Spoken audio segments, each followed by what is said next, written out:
you can get this one just about anywhere. This one right here, you can get at SWI. Which one's better?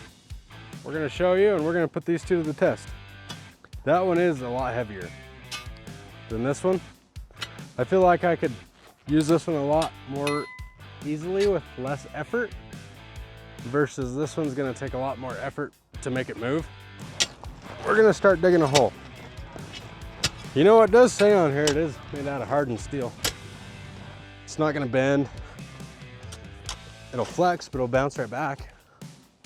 I really feel like you guys should be so grateful that I'm willing to dig a hole by hand. Just this one time.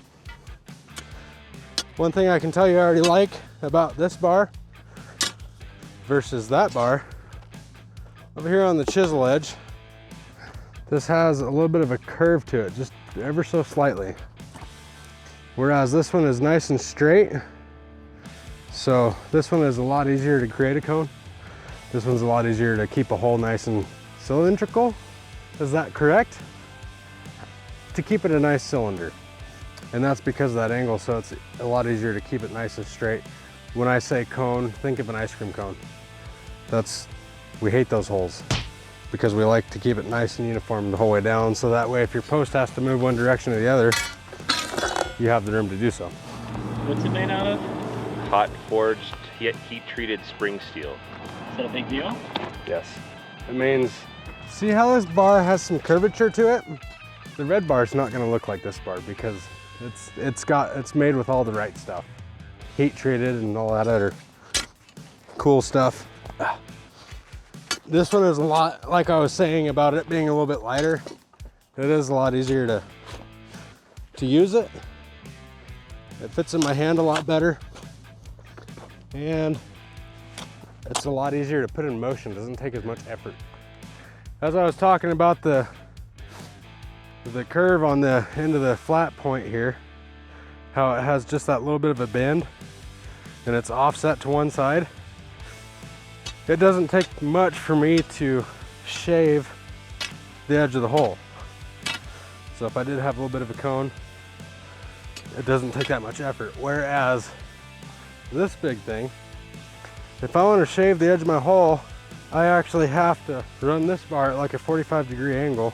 If I was to miss, I would actually run the risk of taking this head and hitting my cheek with it, like right here. I know, because I've done that. It hurts. So yeah, just even running this one, I don't like this one anymore.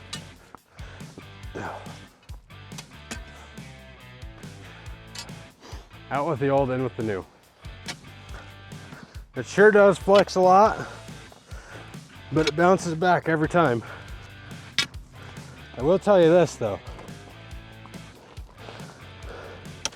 It's a lot easier to dig a hole with a Bobcat. But sometimes, due to a utility conflict or being up close to a house or limited access for equipment, we do have to dig holes by hand. So having the right tools to do so would really make it a lot faster and maybe more enjoyable.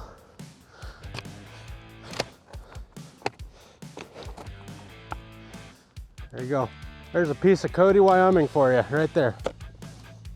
So now that I've reached the bottom of my hole and my job here is done, I can't say that I'm sad. This is a much easier way to dig a hole than using that thing. That thing easily has to weigh, I'm gonna call this like at 17 to 20 pounds, and we'll call that one about 25 to 28 is my guess. So just remember, if it doesn't say Strainrite on it, it's probably not made by Strainrite. You have a good dang day.